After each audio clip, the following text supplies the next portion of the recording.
বাংলাদেশের প্রধান উপদেষ্টা মোহাম্মদ ইউনূস ঘোষণা দিয়েছেন এপ্রিল মাসেই বাংলাদেশে নির্বাচন হবে। ডক্টর মোহাম্মদ ইউনূসের সাথে দেখা করতে চায় শেখ হাসিনার ভাগ্নি। এ নিয়ে প্রধান উপদেষ্টাকে একটি চিঠিও দিয়েছেন টিউলিপ। তবে এই চিঠি নিয়ে ভিন্ন কথা বলছে সরকার। আরো বিস্তারিত জানাচ্ছেন। No one has contacted me and they need to speak to my lawyers. My lawyers are ready. They have not once contacted me. আর আমার যুক্তি ছিল, আমার বিরুদ্ধে মামলা দিয়েছে, ওয়ারেন্ট ইস্যু করেছে, আমি সেই মামলা মোকাবেলা করতে যাব, তাহলে আমাকে যেতে দেওয়া হবে না কেন? It took a while, eventually. এই বাংলাদেশে এই ইউনূসকে বিতাড়িত করে মাননীয় প্রধানমন্ত্রী শেখ হাসিনা আবার বাংলাদেশে ফিরবেন। অবশেষে লন্ডনের টিউলিপ সিদ্দিক ইউনূস সরকারের সাথে গোপন বৈঠকের আয়োজন করেছেন। জানা যাচ্ছে সেখানে তিনি তার খালা শেখ হাসিনাকে দেশে ফেরানোর ব্যাপারে আলোচনা করবেন। ইতিমধ্যে শেখ হাসিনা জানিয়েছেন তার বিরুদ্ধে থাকা মিথ্যা মামলার মোকাবিলা দেশে ফিরেই করবেন তিনি, এবং তার সাথে পূর্ণ সমর্থন দিতে তারই সাথে দেশে ফিরবেন টিউলিপ সিদ্দিক। ওদের বোধ ধারণা ছিল যে মামলা টামলা দিলে বোধ আমি ভয় আর দেশে আসবো না। তা বলছে না, আমি দেশে যাব এবং আমি কোর্টে আমি মামলা ফেস করব, আমি মামলা মোকাবেলা করব। আমি কিন্তু ব্রিটেনে বসেও বাংলাদেশকে সাহায্য করতে পারি, যার চেষ্টা করছি করতে। বাংলাদেশ অলরেডি আমাদের ইমার্জিং ইকোনমি হিসাবে নোটেড হয়েছে জিপি মর্গানে। তখন আমি খুব গর্বিত ছিলাম যে বাংলাদেশকে মানুষজন বলছে টপ ইমার্জিং ইকোনমি জেপি মর্গানে। তা আমি চাই যে আমরা আরও ভালো করি। অপরদিকে যুক্তরাজ্যে ইউনূসের সফরকে লক্ষ্য করে পচা ডিমো জুতা নিক্ষেপ করেছে আওয়ামী লীগের সমর্থনকারীরা। সম্প্রতি আওয়ামী লীগের কার্যক্রম নিষিদ্ধ শেখ হাসিনার নামে মিথ্যা মামলা দেওয়ায় ইউনূসের পদত্যাগের দাবি নিয়ে বিক্ষোভ মিছিল করেছে যুক্তরাজ্যের আওয়ামী লীগের অঙ্গ সংগঠনের নেতাকর্মীরা।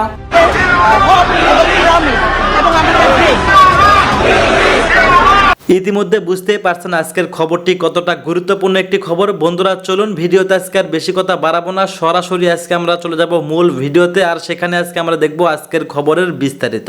বাংলাদেশের প্রধান উপদেষ্টা মোহাম্মদ ইউনূস ঘোষণা দিয়েছেন এপ্রিল মাসেই বাংলাদেশে নির্বাচন হবে, অর্থাৎ 2026-এর এপ্রিলে নির্বাচনের কথা হয়েছে। কিন্তু এখানে তো বিভিন্ন রকম দলের তরফ থেকে নানা রকম কথা উঠে আসছে, অর্থাৎ বিএনপির যিনি মহাসচিব রয়েছেন তার বক্তব্য, যদি এপ্রিলে ভোট হয় সেক্ষেত্রে তিনটি সমস্যা তিনি খাড়া করেছেন। প্রধান সমস্যা হিসেবে তিনি দেখিয়েছেন সে সময় প্রাকৃতিক দুর্যোগ কালবৈশাখী থাকতে পারে। দ্বিতীয়ত আরো দুটি সমস্যার কথা তিনি বলেছেন, সেই আলোচনায় আমরা আসবো। এছাড়া এবার কিন্তু বাংলাদেশের যে ভোট হচ্ছে সেই ভোটে কিন্তু নির্বাচন কমিশন একেবারে আওয়ামী লীগকে ছাড়াই ভোট ঘোষণা করেছে। সেখানে দাঁড়িয়ে আওয়ামী লীগের সাধারণ সম্পাদক ওবায়দুল কাদেরের বক্তব্য, তিনি এক সংবাদ মাধ্যমে যে সাক্ষাৎকার দিয়েছেন সেই সাক্ষাৎকারে উঠে এসেছে তার কথায় পার্লামেন্ট তাহলে মুক্তিযোদ্ধা ছাড়া তৈরি হবে, এবং বাংলাদেশের পার্লামেন্ট মুক্তিযোদ্ধা ছাড়া তৈরি হওয়াটা কোনোভাবেই কাম্য নয় বলেই তার কথায় স্পষ্ট। আমাদের আজকের আলোচনা এই বিষয় নিয়ে। প্রিয় দর্শক, প্রতিদিনের মতো আমি তামান্না রয়েছি আপনাদের সাথে। আমার সাথে রয়েছেন সাংবাদিক এবং আমাদের প্রথম কলকাতার ডেপুটি এডিটর পরমাশিস ঘোষ রয়। দাদা, আপনাকে প্রতিদিনের মতো স্বাগত। এই বিষয় নিয়ে আমরা গোটা বিষয়, যেমন বাংলাদেশে এখন নির্বাচন নিয়ে নানা রকম কথা উঠে আসছে, আর বাংলাদেশের যে অন্তর্বর্তী সরকার প্রধান উপদেষ্টা তিনি কিন্তু একেবারে বলে দিয়েছেন যে এপ্রিলের মধ্যে নির্বাচন সুষ্ঠুভাবে সম্পূর্ণ হবে, এবং তিনি বারেবারই বলছেন যে যাতে সুষ্ঠুভাবে সমস্ত দল এবং মানুষের সমন্বয় একেবারে সুষ্ঠুভাবে নির্বাচন সম্পূর্ণ হয় সেদিকটা দেখা হবে। এবার এখানে দাঁড়িয়ে দেখা যাচ্ছে যে নির্বাচন কমিশন একেবারে আওয়ামী লীগকে সরিয়ে ফেলছে, অর্থাৎ আওয়ামী লীগ ছাড়াই কিন্তু নির্বাচন হচ্ছে, বাদ চলে গেল আওয়ামী লীগ। সেখানে দাঁড়িয়ে ওবায়দুল কাদের, আমরা সকলেই জানি আওয়ামী লীগের সাধারণ সম্পাদক, তার কথায় বাংলাদেশের পার্লামেন্ট তাহলে মুক্তিযোদ্ধাদের ছাড়াই তৈরি হচ্ছে। এখানে বাংলাদেশের সাধারণ মানুষের এবং বাংলাদেশের পার্লামেন্টে যদি আওয়ামী লীগ ছাড়া তৈরিও হয় তাহলে কোথায় সমস্যাটা?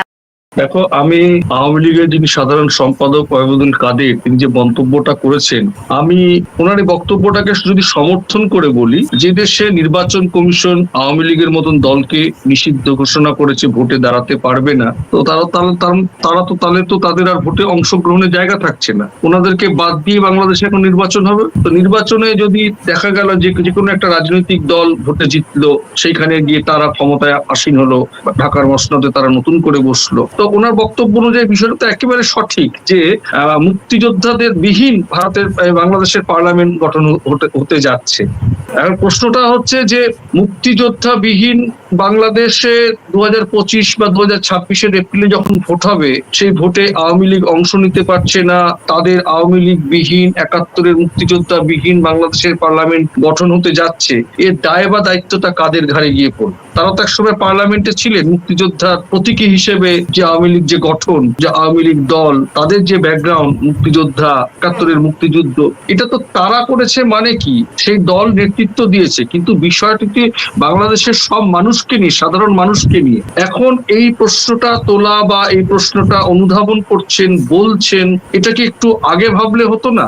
যে কেন আজকে 71-এর মুক্তিযুদ্ধকে যে রাজনৈতিক দল প্রথম সারিতে নেতৃত্ব দিয়েছিল, সেই দল বাংলাদেশের মাটিতে দাঁড়িয়ে কেন নিষিদ্ধ ঘোষণা হলো? তারা নির্বাচনে অংশ নিতে পারবে না, এই জায়গাটা তৈরি হলো কেন? এ দায় বা দায়িত্বটা কার? এটা অস্বীকার করতে পারেন আপনারা? কেন এই পরিস্থিতিটা হলো? আপনারা বলবেন আপনারা নির্বাচনে জিতে এসেছেন, অবশ্যই জিতেই এসেছেন। 15 বছর বাংলাদেশের সাধারণ মানুষের বক্তব্য কি? প্রহসন হয়েছে নির্বাচনের নামে, রাতের অন্ধকারে ভোট হয়েছে। আমরা বলছি না, আপনাদের দেশের মানুষরা বলছে। আমরা আলোচনা কেন করছি? প্রথম কলকাতার পলিসি হচ্ছে ভারত এবং বাংলাদেশের সাধারণ মানুষের মধ্যে সুসম্পর্ক বজায় থাকুক। তার কারণ আমাদের উত্তরসূরি, আমার বাপ ঠাকুরদাদা, আমার মায়ের বাড়ি, আমার শ্বশুর বাড়ি, প্রথম কলকাতার যিনি প্রধান সম্পাদক, আমি ডেপুটি এডিটর, আমাদের সকলের শিকড় বাংলাদেশে জড়িয়ে। আমরা রাজনীতি বুঝি না। ভারত এবং বাংলাদেশ দুটো পাশাপাশি রাষ্ট্র, একসময় এক ছিল, রাজনীতির কারণে ভাগ হয়েছে, কিন্তু আমাদের সঙ্গে আমাদের কথা বলার ভাষা এক, আমাদের সংস্কৃতি এক, আমাদের খাদ্যাভ্যাস এক। কিন্তু এই পরিস্থিতিটা 71-এর পরে গিয়ে 2024-এ কেন দেখতে হলো, আর 2026-এ গিয়ে কেন দেখতে হবে যে আওয়ামী লীগের মতন দল বাংলাদেশের নির্বাচনেই অংশ নিতে পারবে না, সেখানকার নির্বাচন কমিশনেরা নিষিদ্ধ করেছে। আপনারা এখন বলছেন পার্লামেন্টে 71-এর মুক্তিযোদ্ধা বিহীন পার্লামেন্ট গঠন হবে, এর দায়টা কাদের? আপনাদের নয়। বাংলাদেশের সাধারণ মানুষের আবেগ ছিল তো 71-এর জন্য, আওয়ামী লীগের জন্য, জায়গাটা তো আপনারাই নষ্ট করে ফেলেছেন। আপনাদের যারা নিচুতলার কর্মী, যাদের আপনারা যাদের সমর্থন আপনাদের আছে, আপনাদেরও সমর্থন এখনো আছে, তারা তখন অসহায় আপনাদের কার্যকারিতার জন্য। অস্বীকার করতে পারেন? আজকে এই বাংলাদেশ কেন দেখতে হচ্ছে? এখান থেকে যদি একটা প্রশ্ন করি, যে ওবায়দুল কাদের কিন্তু ভারতীয় সংবাদ মাধ্যমে এক সাক্ষাৎকারে তিনি বলেছেন, যদি মানুষের কাছে ক্ষমা চাইতে হয় তাহলে দেশের মাটিতে গিয়ে তারা ক্ষমা চাইবে। আচ্ছা, এই যে ক্ষমা চাওয়ার ব্যাপারটা তারা আসছেন, তাহলে মনে মনে কি সত্যিই তারা একটা অনুশোচনা বোধ করছেন যে না, আমরা মানুষের সাথে যে কাজটা করেছি সেটা হয়তো কোথাও গিয়ে খামতি ছিল, ভুল ছিল? কারণ ক্ষমা চাওয়ার ব্যাপারটা তো তিনি ওবায়দুল কাদের নিজেই উল্লেখ করছেন যে দেশের মাটিতে গিয়ে ক্ষমা চাইতে হলে ক্ষমা চাইবেন, যদিও এখনো দেশের মাটিতে পাই রাখতে পারেননি। ক্ষমা মানুষ কখন চায়? ভুল করলেই তো চায়। আর তুমি কি মনে করো এটা ক্ষমার অযোগ্য? ক্ষমার যোগ্য জিনিস। তারা দেশে গিয়ে সাধারণ মানুষের কাছে ক্ষমা চান, ভারতের মিডিয়ার কাছে বলছেন কেন? বাংলাদেশের সাধারণ মানুষের কাছে তো ভারতের মিডিয়ারা তো শত্রু হিসেবে পরিণত হচ্ছে। আমি আগের দিনও বলেছি, আবারও আজকে বলছি, আপনারা কি বাংলাদেশের মিডিয়ার সামনে মুখ খুললে সেটা কি প্রকাশ পাবে না? তাহলে সেটা মিডিয়ার কাছে বলুন, ভারতের মিডিয়ার কাছে বলুন। আপনারা তো বিবিসিতে ইন্টারভিউ দিচ্ছেন, বড় বড় আন্তর্জাতিক সংগঠনের কাছে বলুন। তাহলে নিজেদের ভুলগুলো কোথাও একটু করে স্বীকার করতে চাইছে, মানে স্বীকার করেই ফেলছে কথার মাধ্যমে। এটা তো স্বীকার করার বিষয় নয়। স্বীকার করে এখন লাভ কি? মানুষ তো এক্সপ্লয়েট হয়ে গেল, আওয়ামী লীগ দল তো নিষিদ্ধ হয়েছে। আপনারা জনসংযোগ বাড়ান, আপনারা দেশে ফিরে যান, আপনারা আইনের সম্মুখীন হন, আপনাদের তো জনসমর্থন আছে, আপনারা লড়াইয়ের ময়দানে নামুন, ভোটে দাঁড়াতে হবে না। দেখুন আপনাদের অবস্থানটা কোথায়, আপনাদের আপনাদেরকে পাশে পাচ্ছেন কিনা, মানুষ আপনাদের সমর্থন দিচ্ছে কিনা, নির্বাচনটাকে পরখ করুন। এই যে মুক্তিযোদ্ধা বলে তারা বারে বারে দাবি করে, মুক্তিযোদ্ধার পরিবারের সন্তান তারা, এই মুক্তিযোদ্ধার মর্যাদাটা তারা কি কোথাও রাখতে পারলো? আর শেষ পর্যন্ত তো দেশ থেকে বিতাড়িত হতে হলো। আমরা মুক্তিযোদ্ধাদের শ্রদ্ধা করি, সব সময় আমরা শ্রদ্ধা করি, কিন্তু তাদের যে উত্তরসূরি যারা পরে এসছে, তারা কি তাদের পূর্বপুরুষদের মর্যাদা রাখতে পেরেছে কোথাও? দেখো, তোমাকে আবার নতুন করে বলি যে আজকে যে প্রশ্নটা ওনারা তুলছেন, আমি ধরে নিচ্ছি প্রশ্নটা অত্যন্ত প্রাসঙ্গিক, কিন্তু এই পরিস্থিতিটা কেন হলো? বাংলাদেশের মাটিতে দাঁড়িয়ে বঙ্গবন্ধুর মূর্তি ভাঙা হচ্ছে, ধানমন্ডির বাড়ি পুড়িয়ে ফেলা হচ্ছে, ধরে নিচ্ছি কেউ ইচ্ছা করে করেছে। এই জাতীয় ঘটনার পরিস্থিতি কেন তৈরি করা হলো? মানুষের কোথায় ক্ষোভ ছিল, কোথায় রাগ ছিল, কোথায় ষড়যন্ত্র ছিল? তাহলে ষড়যন্ত্র কেন বুঝতে পারেননি? আর সেই ষড়যন্ত্র, সেই ক্ষোভ মানুষ উত্তাল হয়ে মানুষ পথে নামলো। কেন নামলো? অন্যায় হয়েছে। তার মানে আমি বলবো বাংলাদেশের মাটিতে অন্যায়টা সমর্থন হচ্ছে, আপনারা সেটা বুঝতে পারেননি। আমি আগের দিনে একই কথা বলেছি, নির্বাচন এপ্রিলে ঘোষণা করা হয়েছে, অন্তর্বর্তী সরকারের প্রধান উপদেষ্টা নির্বাচন ঘোষণা করেছেন। 5ই আগস্ট 2024-এর পর অন্তর্বর্তী সরকারের উপদেষ্টা আপনারা কাকে বানিয়েছেন? ডক্টর ইউনূসকে করেছেন, উপদেষ্টা করেছেন। তার অনেক লোকজন তার সেখানে তার পদাধিকারে রয়েছেন, তারা নির্বাচনটা সুষ্ঠুভাবে করবে। আপনারা জুলাই সনদের কথা বলেছেন, জুলাই সনদটা পেশ হোক,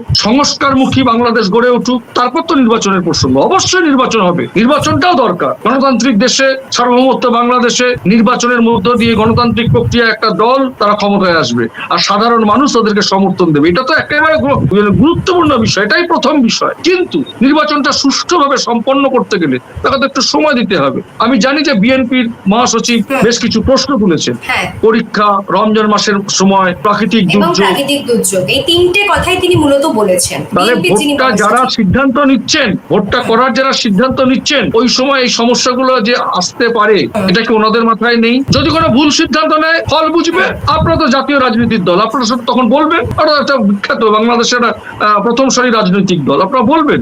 আলোচনা সাপেক্ষে সুষ্ঠু সময়, সুষ্ঠুভাবে বাংলাদেশে একটা নির্বাচন প্রয়োজন। সেই নির্বাচনকে সুষ্ঠুভাবে সম্পন্ন করতে গেলে, আর সেই নির্বাচনে বাংলাদেশের সাধারণ মানুষের অংশগ্রহণ করাতে গেলে একটা পরিবেশ, একটা পরিসর গড়ে তুলতে হবে। তার জন্য একটু সময় লাগতে পারে। প্রাকৃতিক দুর্যোগ, ওরকম পরিস্থিতি হলে আরেকবার ভোট হবে, পরের দিন হবে, দুদিন পিছিয়ে যাবে। আগেই তো অ্যাজাম্পশন করে বলা যায় না, অ্যাজাম্পশনের দরকার আছে, অবশ্যই দরকার আছে একটা প্রি প্ল্যান। এখানে বিরোধিতার কোনো জায়গা নেই। এটা আপনার বিষয়টা নির্বাচন কমিশন, প্রধান উপদেষ্টা অবশ্যই এটা বিবেচনা করবে, এটা যদি যুক্তিগ্রাহ্য যথার্থ হয়। কিন্তু বাংলাদেশের নির্বাচনটাও দরকার, অবশ্যই দরকার। সেটা ডিসেম্বরে হোক, সেটা এপ্রিলে হোক। উনি যখন এপ্রিলে ঘোষণা দিয়েছেন, ওনাকে তো ঘোষণা দেওয়ার জায়গায় আপনারা বসিয়েছেন। সাধারণ মানুষই কিন্তু বাংলাদেশের প্রধান উপদেষ্টা মোহাম্মদ ইউনূসকে চয়েস করেছেন এবং তিনি কিন্তু আলোচনায় আসুন, ওনাকে প্রস্তাব দিন, আলোচনায় আসুন। দ্বিমত প্রকাশ, ভিন্ন মত, এসবের কোনো জায়গায় আর বাংলাদেশে নতুন করে গড়ে তুলবেন না। যারা বলেছেন আমরা নির্বাচিত রাজনৈতিক দল, 15 বছরের কি পরিস্থিতি হচ্ছে আপনারা দেখেছেন, সেখান থেকে আপনারা পাঠ নিন। বাংলাদেশের সমস্ত রাজনৈতিক দল 5ই আগস্ট 2024 থেকে শিক্ষা নিন। বাংলাদেশের সাধারণ মানুষ কি করতে পারে আপনারা সেটা বুঝুন। কেউ যদি বলেন এটা ষড়যন্ত্র হয়েছে, চক্রান্ত হয়েছে, বিদেশি রাষ্ট্রের শক্তির দ্বারা বিষয়টি ঘটেছে, তাহলে যারা সরকারে আসবেন তারা এই বিষয়গুলোতেও সতর্ক থাকবে। আজকে এই বিষয়ে আমরা আলোচনা করছি। আমাদের দর্শকদের বলবো যে এই বিষয়ে কিন্তু মতামত জানাতে একেবারেই ভুলবেন না। আমাদের আলোচনার সাপেক্ষে আপনাদের কি মনে হয়? আমরা কিন্তু সবসময় মনে করি যে সাধারণ মানুষের কথাই শেষ কথা, এবং মানুষ যেটা বলবে সেটাই কিন্তু, অর্থাৎ মানুষের স্বার্থেই কিন্তু দেশ কিন্তু গড়ে ওঠে সাধারণ মানুষের সম্মিলিত সহযোগে। তাই সাধারণ মানুষের স্বার্থই কিন্তু মূল কথা। আর ডক্টর মোহাম্মদ ইউনূসকে কিন্তু সাধারণ মানুষই ওই উপদেষ্টার পথে, প্রধান উপদেষ্টার পদে বসিয়েছেন। পদে যখন বসিয়েছেন তখন ডক্টর মোহাম্মদ ইউনূসের সিদ্ধান্ত সাধারণ মানুষ অবশ্যই সেভাবেই দেখবেন। অর্থাৎ ভুল সিদ্ধান্ত হলে বাংলাদেশের সাধারণ মানুষের বুঝে নেওয়ার ক্ষমতা এতদিনে এই আন্দোলন দেখে, অর্থাৎ আগস্টের যে আন্দোলন আমাদের সামনে এসেছে, কোনটা ভুল কোনটা ঠিক বাংলাদেশের সাধারণ মানুষ একেবারে স্পষ্ট ভাষা এবং স্পষ্টভাবে বুঝে নিতে জানে, এটা আমরা মনে করি। পরবর্তীতেও যদি কোনো রকম কোনো সমস্যার মুখে পড়তে হয়, অর্থাৎ পরবর্তী দল এসে যদি ভাবে যে তাদের আধিপত্য বিস্তার করবে, তারা আবারও তাদের নিজেদের স্বার্থ ভাববে, মানুষের স্বার্থ থেকে পিছিয়ে আসবে, সেক্ষেত্রেও কিন্তু এই সমস্যা কি হতে পারে সে বিষয়ে একটু আলোচনা করি যদি, তাহলে কি উঠে আসে? বিষয়টা হচ্ছে যে আজকে ক্ষমতায় কেউ নতুন করে আসার পর, ঢাকার মসনদে বসার পর, নির্বাচিত প্রতিনিধি দলই ধরো, যারা জিতেই আসবে, যাদের বাংলাদেশের মানুষ ভোট দিয়ে ক্ষমতায় আনবে, তারা ক্ষমতার অপব্যবহার করে কি হতে পারে সেটা তো আমরা দেখেছি। আমি আগের কথাটাও বললাম, এটা একটা ওয়ার্ন।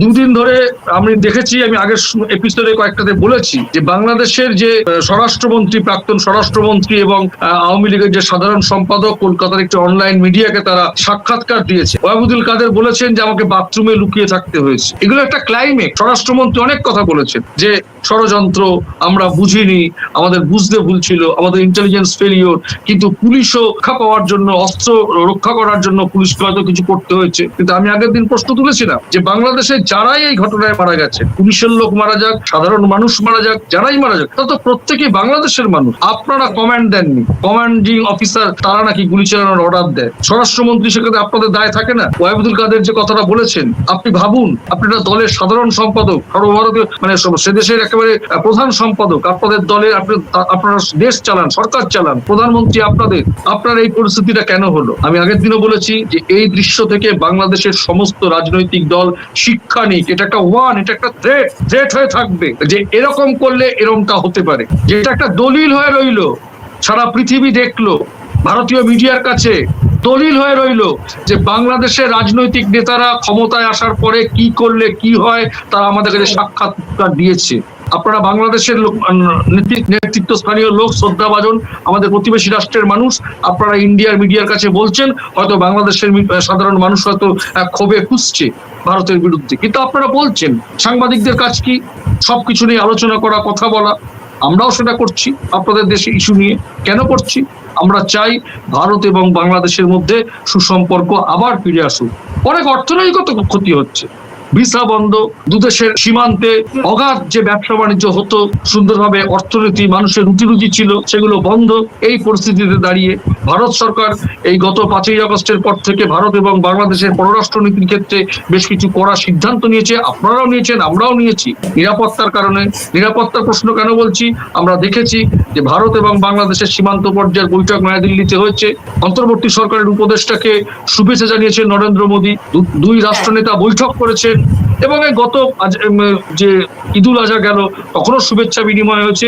সম্পর্ক তো আমরা এরকম ভাবেই বাঁচিয়ে রাখতে চাই, কিন্তু এই মুহূর্তে বাংলাদেশের যে পরিস্থিতি, বাংলাদেশের সাধারণ মানুষের স্বার্থে আপনার নিজ জায়গা থেকে বাংলাদেশের সাধারণ মানুষের স্বার্থে কথা বলুন, নির্বাচনে অংশ নিন। সঠিক সময় নির্বাচন, যে অন্তর্বর্তী সরকার উপদেষ্টা যে সিদ্ধান্ত নিচ্ছে তার সঙ্গে ভিন্ন মতে না গিয়ে মতৈক্যের ভিত্তিতে নির্বাচনটাকে সুষ্ঠুভাবে সম্পন্ন করার জায়গা করে দিন। আর ওয়াহিদুল কাদের যে কথাটা বলেছেন, অবশ্যই তারা যদি নির্বাচনে অংশ না নিতে পারে তাহলে তো এই পরিস্থিতি তো দেখবেই বাংলাদেশের মানুষ, এবং এই পরিস্থিতির দায় বা দায়িত্ব কিন্তু আপনাদের নিতে হবে। আপনারা অনুধাবন করুন।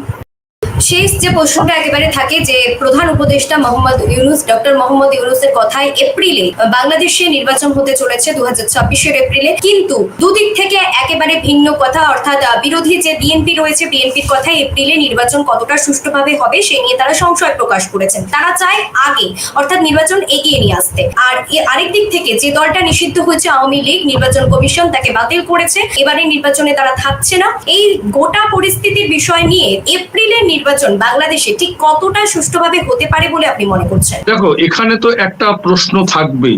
এখন ইনক্লুসিভ ইলেকশনের একটা প্রশ্ন উঠেছিল। এখন সেদেশের নির্বাচন কমিশন সিদ্ধান্ত নিয়েছে আওয়ামী লীগ থাকতে পারবে না। সেক্ষেত্রে আমাদের এই বিষয়ে কথা বলা কতটা ভিত্তি হবে বা প্রাসঙ্গিক হবে সেটা একটা প্রশ্নের মুখে। তার কারণ বাংলাদেশে যে ঘটনা ঘটেছে, বাংলাদেশে আইন মোতাবেক, আইন মাফিক নির্বাচন কমিশন এটা করেছে। স্বাভাবিকভাবেই একটি রাজনৈতিক দল, বাংলাদেশ সেটা প্রধান রাজনৈতিক দল, যাদের অনেক জনসমর্থন আছে, নেই বললে ভুল হবে, কিন্তু সেই জনসমর্থনও কিন্তু এখন অনেকটা ম্লান হয়ে গেছে।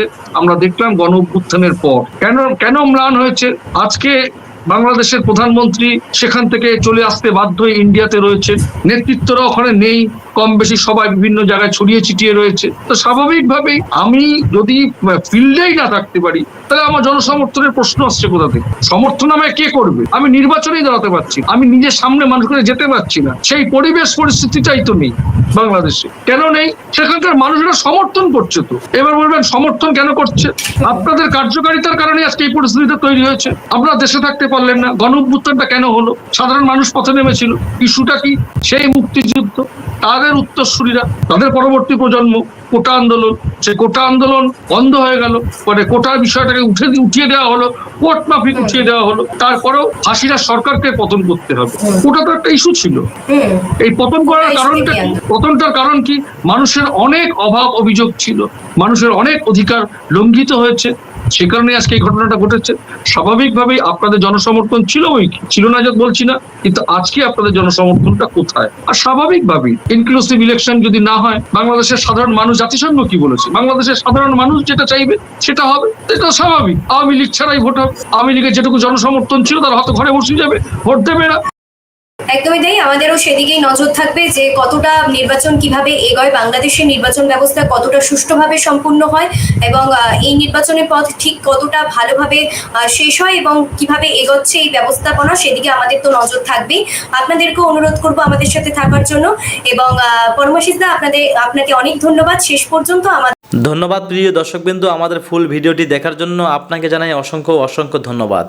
তো বন্ধুরা, আজকের এই নিউজটি দেখে আপনাদের কি মতামত অবশ্যই কমেন্ট বক্সে কমেন্ট করতে ভুলবেন না। আর হ্যাঁ, এমন নিত্য নতুন আপডেট খবর সবার আগে পেতে চাইলে এখনই আমাদের এই পিচ্চি সাকিব ইউটিউব চ্যানেলটি সাবস্ক্রাইব করুন। ধন্যবাদ।